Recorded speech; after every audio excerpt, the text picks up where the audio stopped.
परंतु त्याच्यातनं खूप मोठा रोजगार हा आपल्या महाराष्ट्रामध्ये निर्माण होणार आहे. त्याच्यामुळे जिथं जिथं खनिजे सापडतील, जिथं जिथं जे काही भूगर्भात असेल ते पण शोधण्याचं काम आम्ही करतोय. एकच त्याचं कारण आहे की माझ्या राज्यातल्या मुलांना मुलींना रोजगार मिळाला पाहिजे, त्यांना. अजित दादा.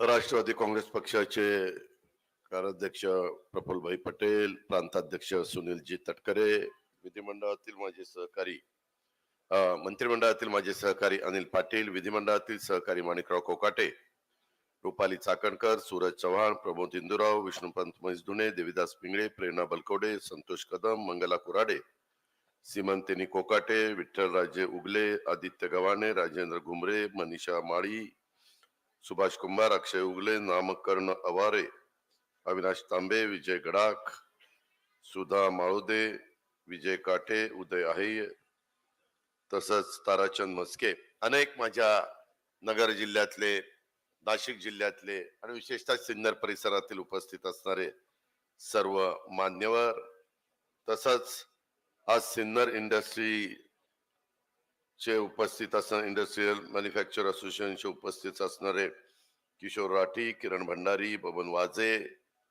त्याचबरोबर आमच्या भगवती स्टील कास्ट प्रायव्हेट लिमिटेडचे जनरल मॅनेजर अजय बाहेती, सुनील पुंदे, अतुल अग्रवाल, विठ्ठलराव जये, स्मिताताई माळुदे, त्यांची नावं मी घेतलेलीच आहे. सर्व इंडस्ट्रीमध्ये काम करत असणारे उद्योजक, त्या उद्योगामध्ये काम करत असणारे माझे कामगार प्रतिनिधी, प्रतिष्ठित नागरिक, पत्रकार मित्र, बंधू भगिनींनो आणि माझ्या तरुण मित्रांनो, मी सुरुवातीलाच आपल्या सगळ्यांचं मनापासून स्वागत करतो. थोडासा उशीर झाल्याबद्दल दिलगिरी देखील व्यक्त करतो. एकंदरीतच महाराष्ट्रामध्ये आज आमचा तिसरा दिवस. आम्ही महाराष्ट्रामध्ये जनसन्मान यात्रा त्या ठिकाणी सुरू केलेली आहे. आपल्याही परिसरातला कार्यक्रम झाल्यानंतर संध्याकाळी आम्ही कोपरगावला जाणार आहे. ह्या जनसन्मान यात्रेच्या निमित्तानं महाराष्ट्रामध्ये राष्ट्रवादी काँग्रेस पक्ष महायुतीमध्ये सामील झाल्यानंतर कोणत्या योजना अर्थसंकल्पाच्या माध्यमातून माझ्या शेतकऱ्यांना, माझ्या बहिणींना, माझ्या मायमौलींना, माझ्या युवकांना, माझ्या युवतींना दिल्यात, हे सांगण्याचं काम आम्ही सगळेजण करतोय. आणि विकासाच्या बद्दल काय काय आम्ही केलं, परंतु हे दोन्ही प्रश्न मी पुढची जे कार्यक्रम आहे त्याच्यामध्ये त्या ठिकाणी सांगणार आहे. आज आत्ता इथं तुमचा वेळ घेत नाही. इथं थोडस मी इंडस्ट्रीच्या बद्दल बोलणार आहे. खरं आपल्याला सगळ्यांना माहिती आहे की हा कामगार हितगुज मेळाव्याच्या संवाद साधत असताना ह्या मेळाव्याचं आयोजन केल्याबद्दल मी सिन्नरकरांचं, विशेषतः आपले लोकप्रिय आमदार माणिकराव कोकाटे साहेबांचं मनापासून आभार मानतो, त्यांचं मनापासून अभिनंदन करतो. आज शिवशाहू फुले आंबेडकर, तसंच त्याच्यामध्ये स्वराज्य जननी जिजाऊ माँसाहेब, पुण्यश्लोक अहिल्यादेवी होळकर, भारताच्या कामगार चळवळीचे जनक स्वर्गीय नारायण मेघाजी लोखंडे यांना अभिवादन विनम्रपणे करत असताना कालच आपण जागतिक आदिवासी दिन साजरा केला. अतिशय चांगला कार्यक्रम सिन्नरच्या परिसरामध्ये झाला असं आत्ता माणिकराव मला सांगत होते. देशाच्या स्वातंत्र्यासाठी इंग्रजांच्या विरुद्ध सशस्त्र लढा देणारे क्रांतिकारक भगवान बिरसा मुंडा आणि आद्य क्रांतिकारक राघोजी भांगरे यांना देखील मी आपल्या सगळ्यांच्या साक्षीनं वंदन करतो. आणि या संदर्भामध्ये माणिकरावांनी स्मारकाच्या बद्दलच्या माझ्याकडे मागणी केलेली आहे. मी अर्थसंकल्पामध्ये त्याच्याबद्दलचा सूतोवाच केलेला आहे. त्याही कामाला कशी गती देता येईल अशा प्रकारचा प्रयत्न राष्ट्रवादी काँग्रेस पक्ष आणि महायुतीच्या वतीनं केला जाईल, हा शब्द देखील मी आपल्याला सगळ्यांना देतो. मित्रांनो, कोणत्याही क्षेत्रातला कामगार हा त्या क्षेत्राचा कणा असतो आणि कामगारांच्या घामावरच जगातला कोणताही देश हा उभा राहतो आणि या घामाची किंमत आपल्या सर्वांना असायला हवी असा माझं स्वतःच त्या ठिकाणी मत आहे. पूर्वी आपल्याकडं श्रमाला प्रतिष्ठा होती, कष्ट करायला किंमत होती. आजची परिस्थिती बदललेली आहे. एसी मध्ये पंख्याखाली कार्यालयात काम करणाऱ्यांना अलीकडच्या काळामध्ये प्रतिष्ठा मिळते. त्यामुळे आज पुन्हा आपल्याला श्रमाला प्रतिष्ठा मिळवून देण्याचं काम हे करायचंय. श्रमाला प्रतिष्ठा मिळवून देण्यासाठी माझा श्रम करणाऱ्याला, कष्ट करणाऱ्याला सन्मान दिला पाहिजे, त्याच्या कष्टाची किंमत ठेवायला पाहिजे.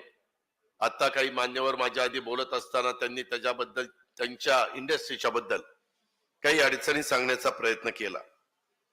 साहित्यरत्न लोकशाहीर अण्णाभाऊ साठेंनी म्हटलंय, ही पृथ्वी शेष नागाच्या डोक्यावर नाही तर कष्टकरी आणि कामगारांच्या तळ हातावर उभी आहे. अण्णाभाऊंचं म्हणणं सूर्यप्रकाशा एवढं सत्य आहे आणि त्यात कुणाचंच दुमत असण्याचं काही एक कारण नाही. हे आपण सगळ्यांनी लक्षामध्ये घ्या. खर तर मगाशी आमचे नामकर्ण आवारे यांनी काही इथं विचार मांडले आणि त्याचबरोबर आमच्या किरण राठे, किशोर राठेंनी पण मांडले. मला त्याबद्दल सांगायचं आणि माणिकरावांनी पण मांडले. मला त्याबद्दल सांगायचंय की याच्यातले 142 जवळपास या वसाहती, सहकारी औद्योगिक वसाहती महाराष्ट्रामध्ये, त्याच्यामध्ये चांगल्या चाललेल्या वसाहती म्हणजे माझी सिन्नरची वसाहत आहे, माझी बारामतीची वसाहत आहे. ह्या काही वसाहती खरोखरीच अतिशय चांगल्या चाललेल्या आहेत. पण त्याच्यात अडचणी पण इथं आवारांनी बोलून दाखवल्यात. 82 साली आपले त्यावेळेसचे आमदार स्वर्गीय सूर्यभान गडाख साहेबांनी सुरू केलेलं हे सगळं काम, त्याच्यानंतर 88 साली देखील त्याच्यात भर घालण्याचं काम झालं. अजूनही जमिनीच्या बद्दलचा उहापोह या ठिकाणी झाला आणि इथल्या ज्या समस्या आहेत की बाबा तुम्ही इतर ठिकाणी ग्रामपंचायतीला 50% MIDC ला देता, तसं सहकारी औद्योगिक वसाहतीच्या करता देखील केलं पाहिजे. मी त्या सगळ्या गोष्टी तुमच्या बारकाईने वाचत होतो. मी सोमवार ते गुरुवार, म्हणजे गुरुवार ते सोमवार 5 दिवस महाराष्ट्राच्या दौऱ्यावर आहे. आता इथून पुढे 5 दिवस माझा दौरा चालणार. 2 दिवस मी मंत्रालयामध्ये बसणार. मंगळवारी किंवा बुधवारी माणिकरावांना आणि आता निवेदन दिलेले आमच्या अजय बाहेती, किशोर भाऊ राठे आणि नामकर्ण आवारे यांचे जे विषय आहेत त्या संदर्भात अनिल डिकले मी आता ते देतो. आज जरी शनिवार असला तर मी MIDC चे CEO ह्यालाही मला फोन लावून द्या आणि उदय सावंतला पण फोन लावून द्या. त्यांना सांगतो की ह्या विषयाच्या संदर्भामध्ये सोमवारी तुम्ही तयारी करा. मंगळवारी जरी कॅबिनेट वगैरे असली तरी त्याच्यातनं सवड काढून सकाळी 9:30-10 कॅबिनेट दुपारी असेल तर सकाळी, कॅबिनेट सकाळी असेल तर दुपारी, याबद्दलचे यांनी जे जे प्रश्न मांडलेले ते प्रश्न अतिशय रास्त आहेत, योग्य आहेत, ते त्या ठिकाणी सोडवले गेले पाहिजेत. तशा पद्धतीनं आपण बैठक घेऊ. त्याच्यामध्ये ऊर्जा विभागाचे संबंधित सचिव आबा शुक्ल आणि त्यांचे पती महावितरणचे प्रमुख आहेत लोकेश चंद्रा, त्यांनाही त्या बाबतीमध्ये बोलवा आणि इंडस्ट्रीचे बाकी कांबळे वगैरे हे सगळे अधिकारी, माझे फायनान्सचे पण, आणि त्याच्यातनं आपण हे प्रश्न जे 3 महिन्यापूर्वी 300 एकर जागा दर निश्चित केलेले होते, फायर चार्जेसच्या बद्दल, सिन्नर घाट चढल्यानंतर सिन्नर MIDC 34 वर्ष झाली, हे सगळे प्रश्न किशोर राठेजी, किरण भंडारीजी, बबन वाजेंनी दिलेले आहेत. आणि त्याच्यात इव्हन भगवती स्टील कास्ट त्यांचंही म्हणणं बरोबर आहे की अजय बाहेतींचं, आम्ही विदर्भाला आणि मराठवाड्याला विजेमध्ये सवलत देण्याच्या करता मी दरवर्षी बजेटमध्ये 1200 कोटी रुपये तरतूद करतो. पण त्यांचं म्हणणं असं आहे की ती तरतूद जास्त तिकडे जाते. माझ्या माहितीप्रमाणे कोकण आणि पश्चिम महाराष्ट्र त्याच्यात नाहीये, परंतु बाकीचे 3 विभाग आहेत. मागे काही गोष्टी मला कानावर आल्या होत्या, विशेषतः जालना परिसरातल्या. तिथं वेगवेगळ्या काही गोष्टी प्रकार चालतात म्हणून.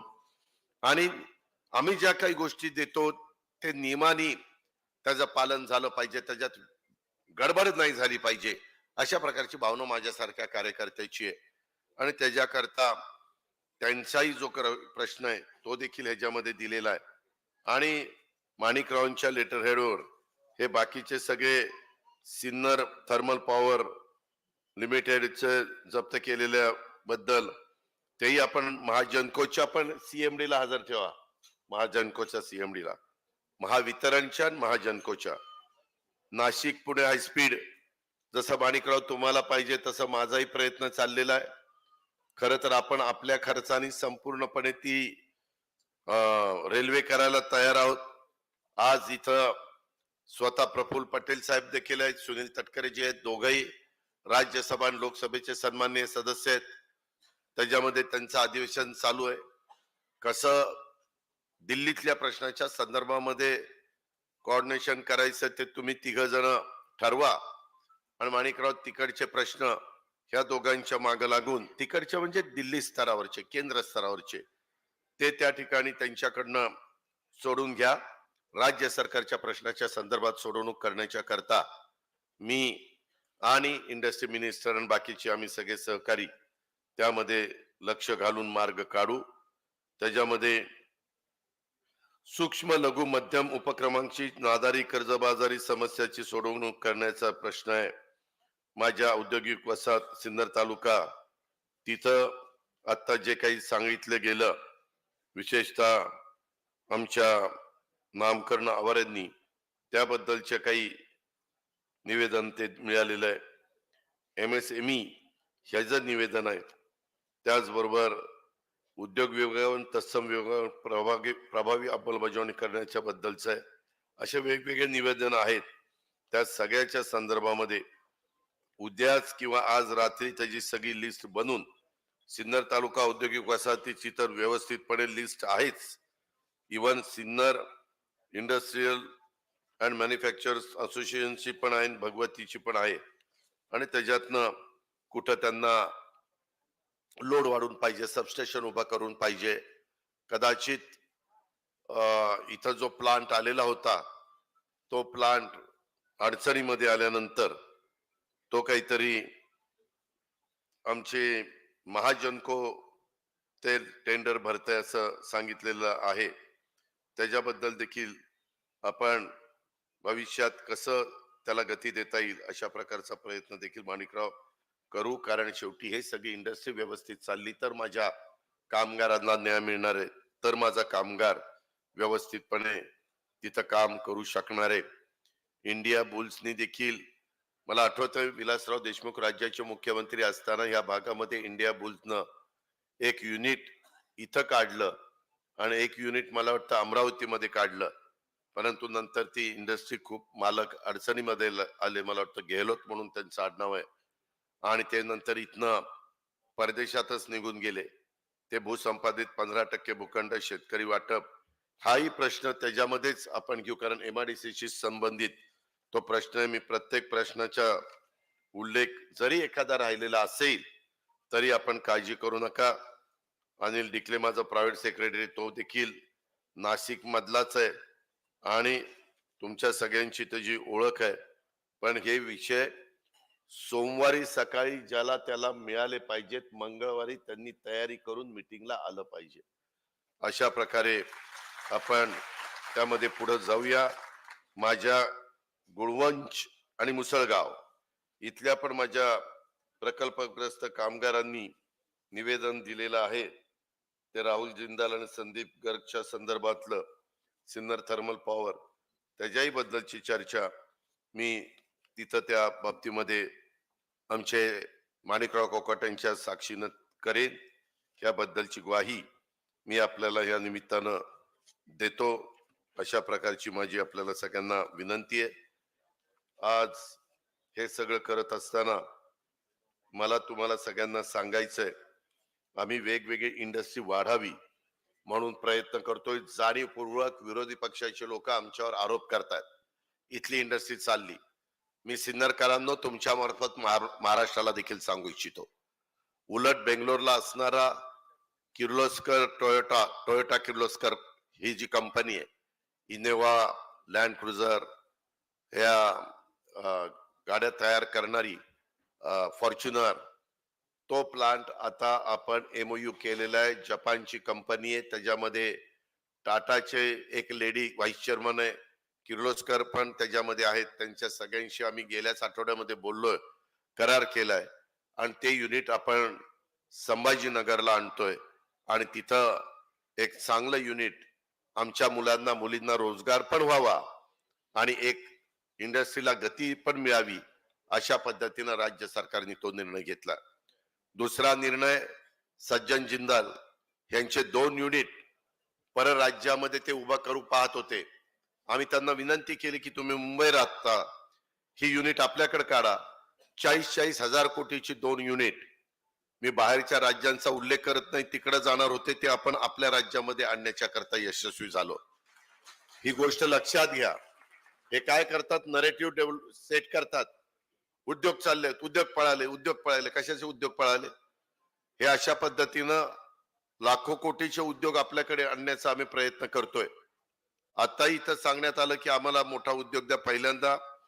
पहिल्या मीटिंग मध्ये ह्याच्यातले प्रश्न माणिकरावांच्या उपस्थितीमध्ये आपण सगळे सोडून घेऊया आणि त्याच्यातून एकदा काही रेट पण, मी तर ते सगळं वाचत असताना आश्चर्यचकितच झालो.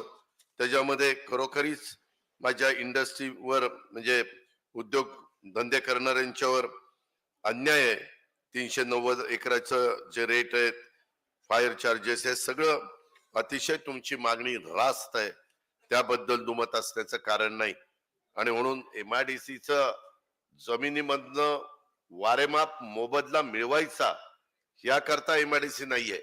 रिझनेबल दर घ्यावा, पण कारण इंडस्ट्रीवाल्याला पण परवडलं पाहिजे, स्मॉल स्केल इंडस्ट्रीला पण परवडलं पाहिजे, मोठ्या इंडस्ट्रीला पण परवडलं पाहिजे. अशा पद्धतीनं पुढे आपण जाऊया. त्याच्यामध्ये मला दुसरं एक तुम्हाला सगळ्यांना सांगायचं आहे, या वेळेच्या अर्थसंकल्पामध्ये ज्या काही योजना आम्ही तुम्हाला देण्याचा प्रयत्न केलेला आहे, त्या योजनांची माहिती आम्ही देतोय, पण विरोधक त्याच्यावर पण टीका करतायत. कालच कोणीतरी माझी मुख्यमंत्री माझी लाडकी बहीण योजना, त्याच्यावरही टीका केली की काय तुम्ही काय देऊन देताय. अरे तुम्ही सरकारमध्ये असता तर काहीच दिलं नाही. देवळात वाजवायची घंटा देखील तुम्ही दिली नाही आणि तुम्ही मला सांगताय तुम्ही काय देताय, आम्ही काय देतो. उगीच बोलायचं काही कारण नाही. ह्यामध्ये जे बोलतायत ते सोन्याचा चमचा तोंडात घेऊन आलेली मंडळी बोलतायत. त्यांना काय माहिती 1,500 रुपयाची किंमत. अरे आमच्या 1.5-2 कोटी 2.5 कोटी महिलांना जे खुरपण करतात, जे मोलमजुरी करतात, जे धुणभांडी करतात, झाडू पोतना करतात, अशा प्रकारच्या ह्या गरीब महिलांना एक सबलीकरण महिलांचं झालं पाहिजे, सक्षम झाल्या पाहिजे. त्या पुढं त्यांना देखील स्वतःचा काही खर्च करण्याचा अधिकार आहे, तो त्यांना वापरता आला पाहिजे. याकरता आम्ही 46,000 कोटी रुपये वर्षाला आमच्या महिलांना देतोय आणि हे मात्र टीका करताय. त्यांना असं वाटतं की हे चुनावी जुमला आहे. निवडणुका येत असतात, निवडणुका जात असतात, निवडणुकीचा आम्ही फार विचार करत नाही. शेवटी सर्वसामान्य मतदार हा मतदार राजा आहे, तो ठरवत असतो राज्य कुणाच्या हातामध्ये द्यायचंय.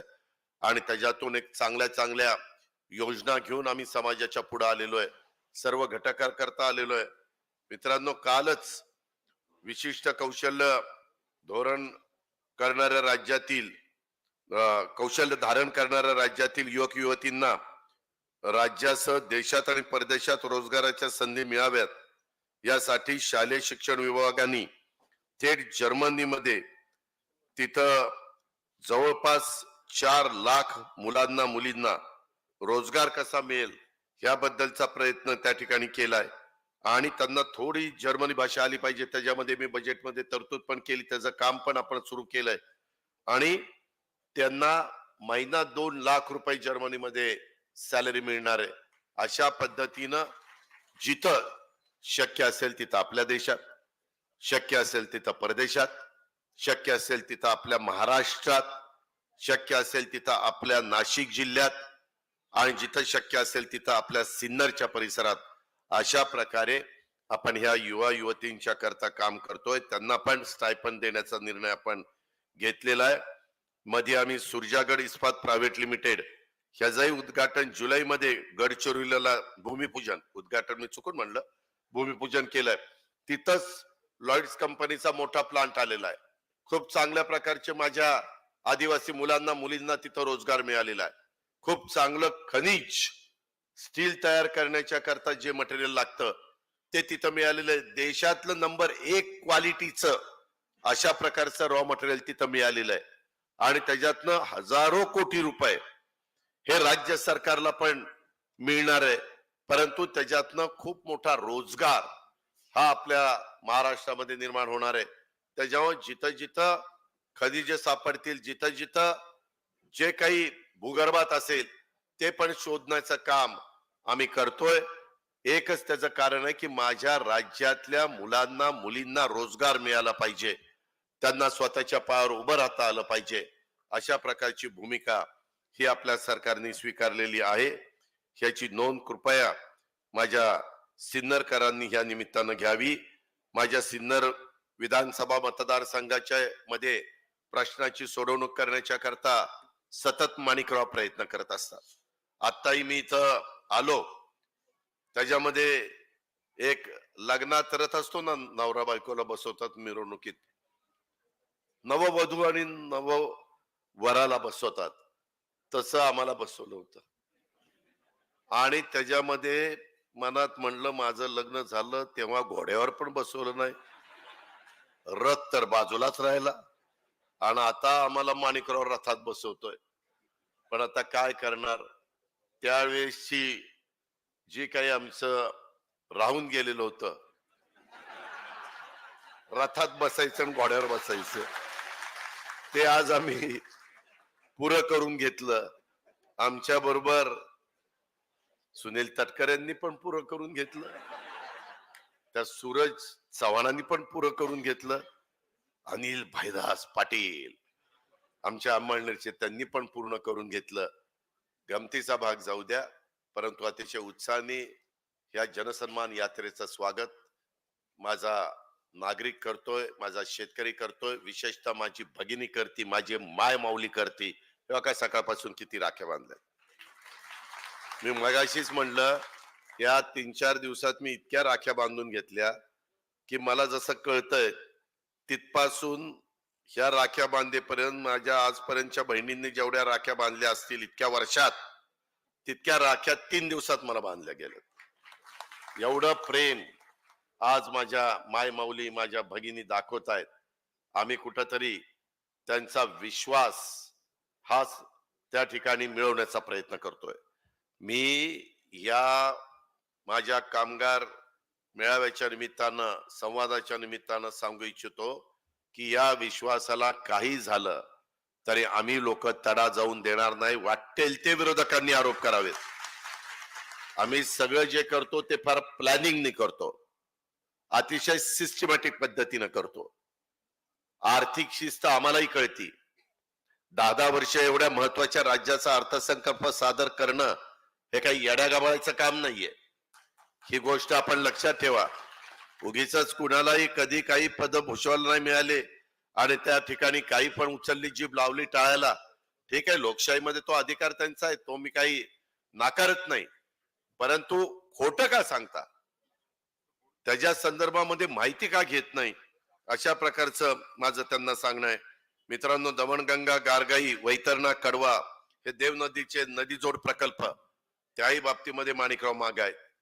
परवा आम्ही वैनगंगा पैनगंगा प्रकल्प 85,000 कोटीचा त्याला मान्यता दिली. लवकरच आम्ही नार पार या प्रकल्पाला मान्यता देतो. पश्चिमेकडे पडणारं पाणी पूर्वेकडे आणणं, त्याच्यातनं माझं गोदावरी काठ आणि माझं नाथसागर, माझं सिद्धेश्वर, माझं येलदरी, माजलगाव ही धरणं भरावीत. माझी नाशिक जिल्ह्यातली धरणं भरावीत आणि त्याच्यातून समुद्राला मिळणारं पाणी माझ्या शेतीवाडी करता, माझ्या बळीराजाच्या करता मला वापरता यावं. त्याच धर्तीवर दमणगंगा गारगई, वैतरणा कडवा या देवनदी नदी जोड प्रकल्पाच्याही बद्दल माणिकरावचा पाठपुरावा चाललेला आहे.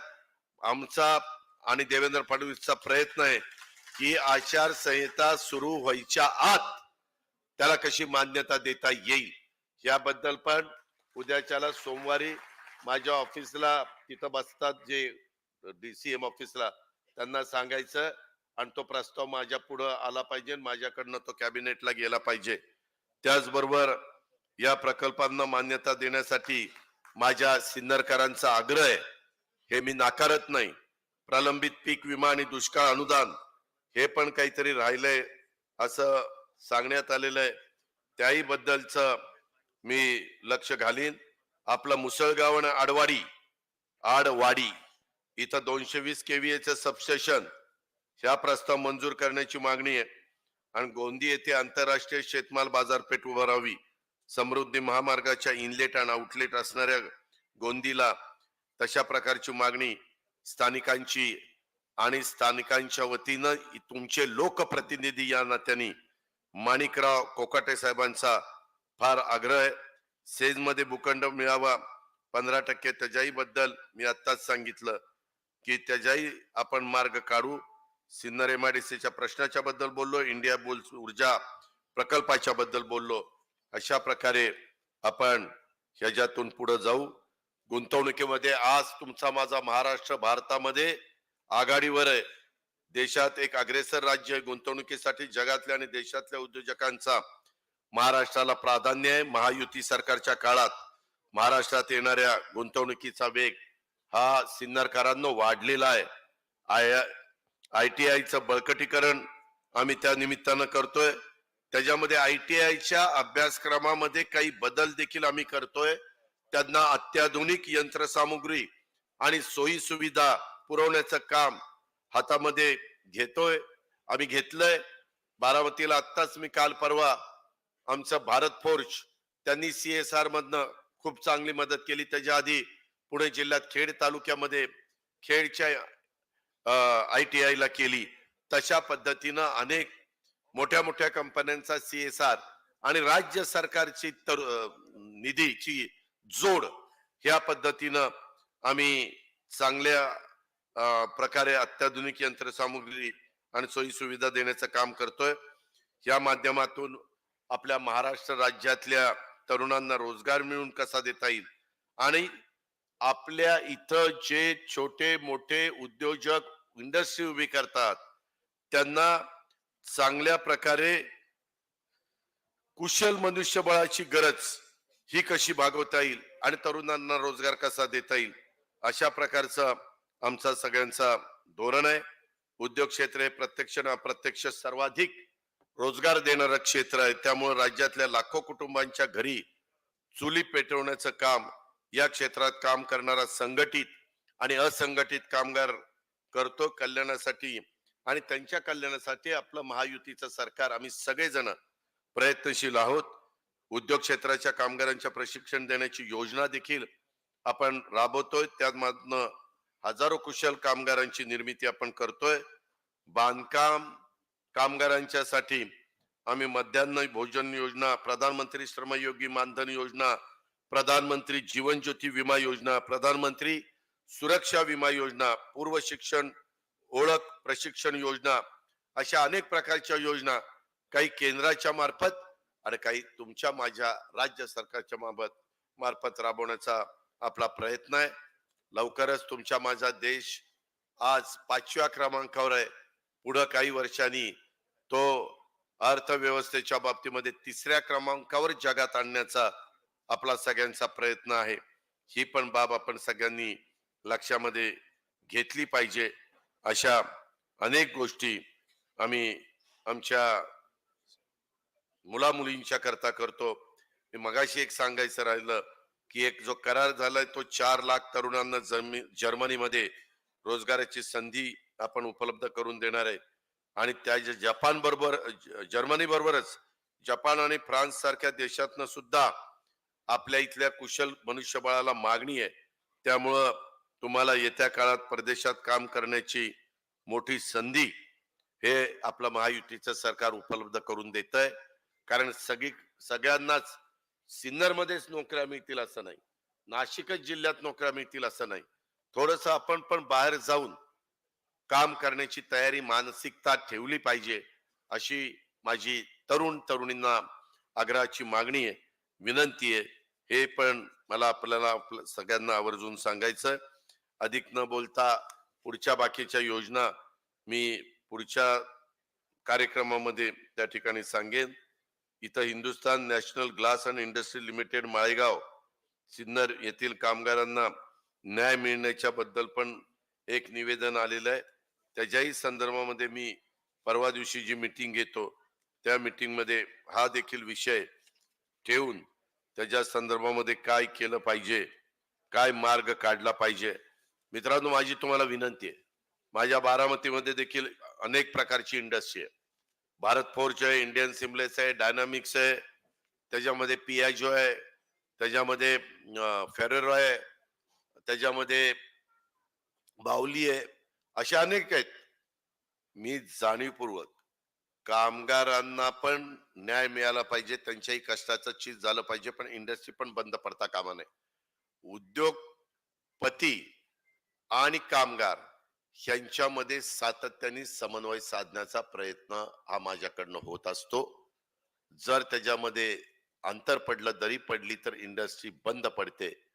शेवटी कामगारांच्यावर अन्याय होता कामा नये आणि तो अन्याय न होऊन देता इंडस्ट्रीला देखील जे काही उद्योगपतीने गुंतवणूक केलेली असते त्याचा हप्ता आणि त्याचं व्याज हे देखील त्याच्यातनं जावं, अशा पद्धतीचा समन्वय साधायचा असतो, व्यवहारिक दृष्टिकोन त्या ठिकाणी ठेवायचा असतो. ह्याही गोष्टीची आठवण ही आपण सगळ्यांनी ठेवावी. आणि नक्की माझ्या या नाशिक वर्क्स युनियननी जे पत्र दिलंय त्याच्यामध्ये काय झालंय त्याची माहिती मी घेईन. आज जे जे काही मुद्दे इथं मांडण्याचा प्रयत्न केलेला आहे त्याच्या बहुतेक मुद्द्याला स्पर्श करण्याचा प्रयत्न मी माझ्या भाषणात केला. जे काही राहिलेलं असेल ते पण करण्याची आमची तयारी आहे. शेवटी आम्ही जनसेवक आहे. जनसन्मान यात्रा आम्ही कशा करता काढलेली आहे? ही यात्रा जनसेवक या नात्याने जनतेचे प्रश्न सोडवण्याच्या करता आम्ही काढलेली आहे. ह्याही गोष्टीचा आपण विसर पडून देऊ नका. पुढे बघता बघता विधानसभेच्या निवडणुका येतील. अतिशय उत्तम पद्धतीचं काम माणिकराव कोकाटे साहेब करताय. मी आता तुमच्या चौकात इथं बाहेर आलेलो होतो. हे नाट्यगृह त्यांच्या प्रयत्नातनं झालं, समोर पंचायत समितीचं कार्यालय त्यांच्या प्रयत्न झालं. माझ्या सिन्नर शहराच्या वैभवामध्ये भर घालणाऱ्या वास्तू महाराष्ट्रात क्वचितच तालुक्यात इतक्या चांगल्या हॉस्पिटल, इतकी चांगल्या प्रकारे नगरपालिकेची वास्तू इमारत, इतकं चांगल्या प्रकारे नाट्यगृह, इतकं चांगल्या प्रकारे पंचायत समिती कार्यालय हे आपल्याला पाहायला मिळते. तुमचं बस स्थानक पण अतिशय चांगलं आहे. कुठलंही काम करायचं तर माणिकराव त्याच्यामध्ये जीव ओतून, त्याच्यामध्ये स्वतःला झोकून देऊन करायचं तर ते बेस्ट मधलं बेस्टच करायचं. ही जी काही माणिकरावची कामाची पद्धत आहे ती खरोखरीच वाखाणण्यासारखी आहे. हे सगळ्यांना जमत नाही, ते तुमचे लोकप्रतिनिधी माणिकरावांना जमलेलं आहे. उद्याच्या काळामध्ये देखील आम्ही विधानसभेच्या निवडणुकीच्या निमित्तानं तुमच्या समोर येऊ. मतदार राजा, मला तुम्हाला विनंती करायची, जशी आजपर्यंत तुम्ही आम्हाला आशीर्वाद दिले, साथ दिले, सहकार्य केलं, तशाच पद्धतीनं अजून चांगल्यातली चांगली कामं करण्याचा ध्येय, उद्दिष्ट, भूमिका ही आम्ही लोकांनी स्वीकारलेली आहे. मात्र त्याला पाठिंबा देण्याचं काम, त्याला मनापासून साथ देण्याचं काम हे मात्र तुमच्या हातामध्ये. ते आपण सगळ्यांनी करावं. आणखीन जोमानी, तुम्हाला माहिती नाही आम्ही जो राजकीय निर्णय घेतला तो कशा करता घेतला? लोकांचे प्रश्न, तुमचे अडचणी सोडवण्याच्या करता घेतला, समाजाच्या करता घेतला, जनतेच्या करता घेतला. आम्ही जर विरोधी पक्षामध्ये राहिलो असतो, तुम्हाला माहिती आहे मी नाशिक मध्ये राष्ट्रवादी काँग्रेस पक्षाचे जेवढे आमदार आहेत त्यांना ह्या 1.25 वर्षाच्या काळामध्ये किती हजार कोटी रुपये विकासाच्या करता मिळून दिले? 12,000 कोटी रुपये विकासाच्या करता मिळून दिले. 12,000 कोटी रुपये 1.25 वर्षात तुम्हाला देता आले असते आम्ही सरकारमध्ये नसतो तर. सगळी कामं ठप्प झाली असते, सगळ्या कामाला स्थगिती आली असती आणि आलीच होती. त्याच्यामध्ये एवढ्यावर ते थांबलं नसतं.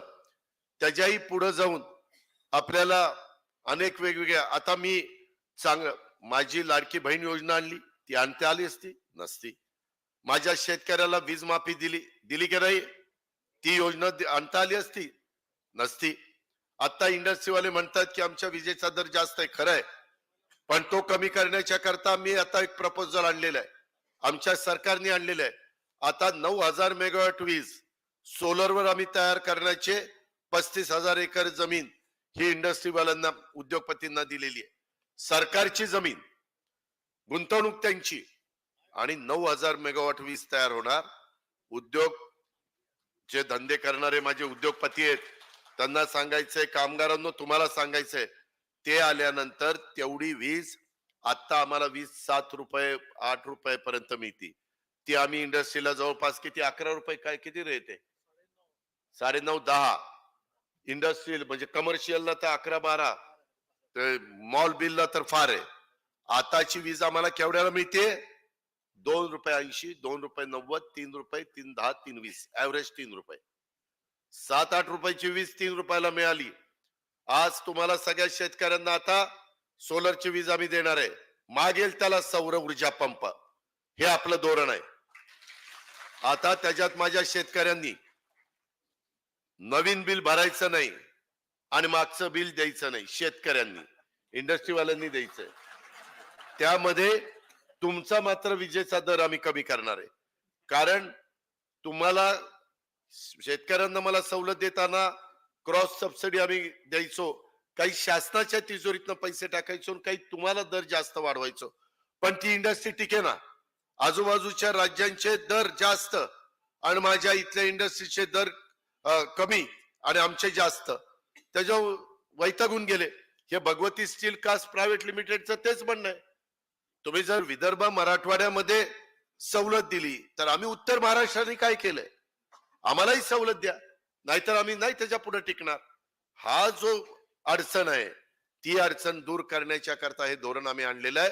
केंद्र सरकारने 30% त्याच्यामध्ये सबसिडी दिलेली आहे. त्याच्यातनं माझ्या शेतकऱ्याला पण दिवसा वीज मिळेल. सूर्य उगवला जाऊन बटन दाबा, सूर्य मावळला बटन बंद करा, घरी जाऊन बायका मुलांच्या मध्ये जेवण खावण करा, बाकीचं कुठं चकाट्या पेटवायला जाऊ नका. त्याच्यामध्ये हे सगळं करत असताना हे आम्ही माझ्या शेतकरी समाजाच्या करता करतोय.